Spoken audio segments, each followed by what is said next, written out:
All right guys, we are here at another property we just purchased here in Sand Springs. Wasn't a huge remodel, we're pretty much done with it now. Yeah, so let's go check it out, see what all we are missing. First of all, trash guy was supposed to come get this yesterday, but it was raining. It's been sunny all day today.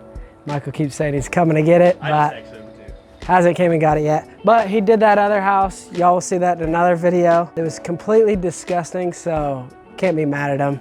I'll give him a week on this for what he did over there. This is it. Floors were refinished. You can see there's a nice big stain on it, but they look a lot better. They got that rustic view. But yeah, everything here was pretty decent. We pretty much just freshened it up, made it look good again. This needs cleaned up. Sink is clogged, so I guess plumber's coming for that, huh? All the tile was cracked.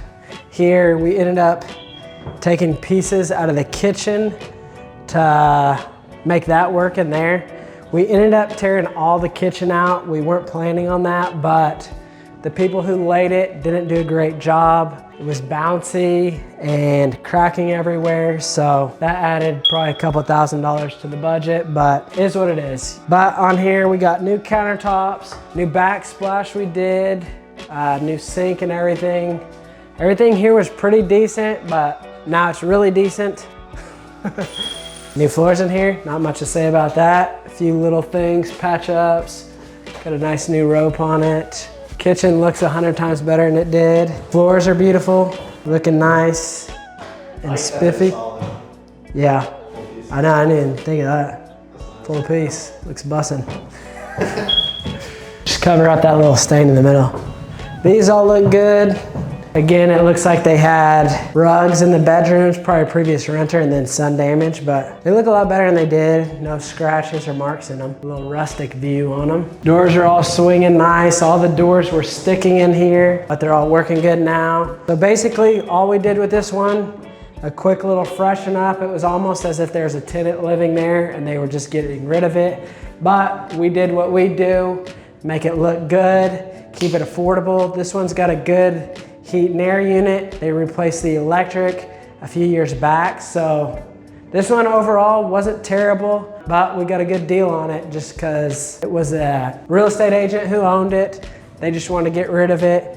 They kept dropping the price pretty quickly, so that was a key indicator that they were just ready to get it under contract. Hopefully we made a good deal on it. Haven't gotten the appraisal back, but I guess we'll see here in a couple of weeks. Fire alarm keeps chirping, that needs replaced. But yeah, we'll do our full little rental checklist on this one afterwards. Make sure everything is ready to go. I think we've got a tenant that was in another house that we purchased down the street. They're wanting to move. We actually bought that one with that tenant, so might work out perfectly moving them over to here. They're okay about the rent price. They just need to check it out, see if they like it. And then we'll hopefully be able to put some carpet in that one, do a quick turnover on that one, and then get that one rented. They're actually paying a lot lower price than what that property can rent for. That's kind of the good thing about owning multiple properties is you can kind of make people happy, moving them into different places. You've always got something available, kind of makes it nice. So this one might turn out perfectly for us. But I'm gonna go back to the office, show you guys the numbers on this one, what we're looking at. I can't tell you how the cards are gonna unfold yet because we don't have an appraisal yet, but I'll show you guys what I was looking at to purchase this property, rents, all that stuff. So let's get back to the office and go check it out.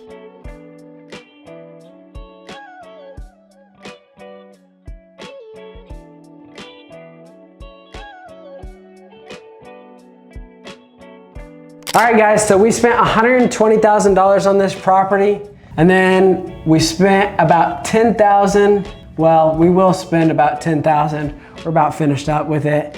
$10,000 on fix up, closing costs, and holding costs. Our holding cost was low just because we got this one done so quick. It was like a 2-week turnover. Just really needed to clean up. Everything on it was pretty good. That's why we bought it for so expensive. If you notice, a lot of my other stuff is a lot cheaper, but this one was in good condition. So basically we're all in $130,000 on this property. We haven't got an appraisal yet. I had another one right down the street that just got appraised a couple weeks ago for I think $165,000. It was smaller, didn't have as much to it, but this one is just as nice, maybe a little bit nicer. I think it's a conservative estimate for $170,000. appraisal. So 80% of that value, $136,000 money that I get back minus the 130 that I'm all in, that would be, I guess I'd have to pay a little bit of closing costs on that. I'll probably end up getting, after closing costs, probably about $4,000 back on this property. So I'll be all in at negative $4,000, so not bad, especially for a quick one like that. So basically, if that is the case, we take our $136,000, we put that into our loan calculator, $136,000. These are the terms that I get from the bank currently. That would be $1,027.25. We'll just put $1,027. $1,027 is our principal and interest. So on this property, taxes will be $95 a month. Insurance will be $97 a month.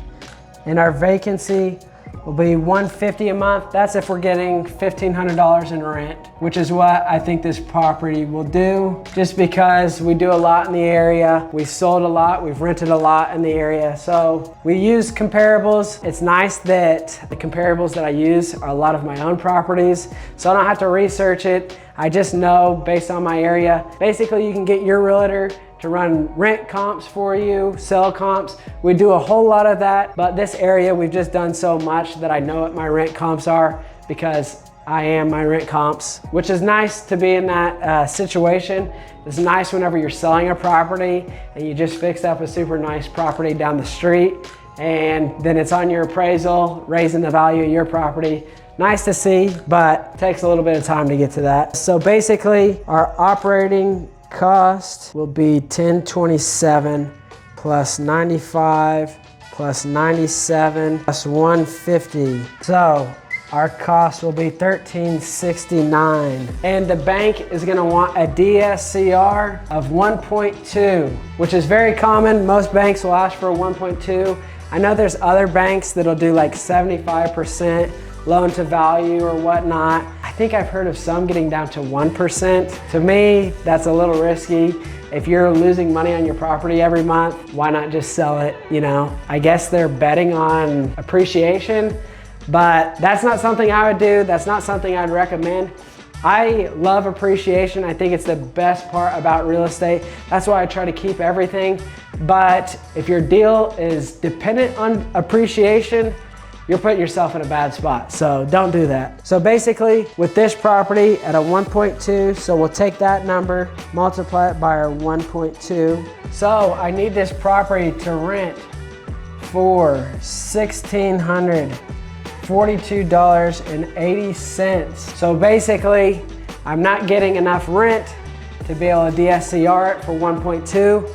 Maybe that means we should sell it. I know I literally just said to not bet it on appreciation, but whenever you're doing groups of properties with most banks, they want the 1.2 DSCR to be for the whole portfolio that you're doing.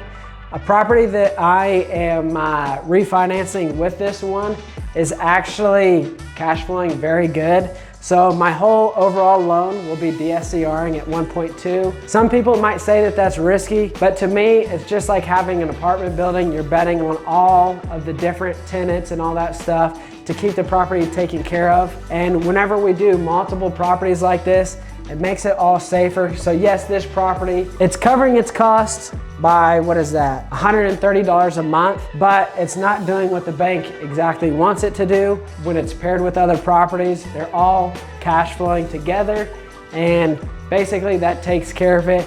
I'll be able to get that whole value out of this property.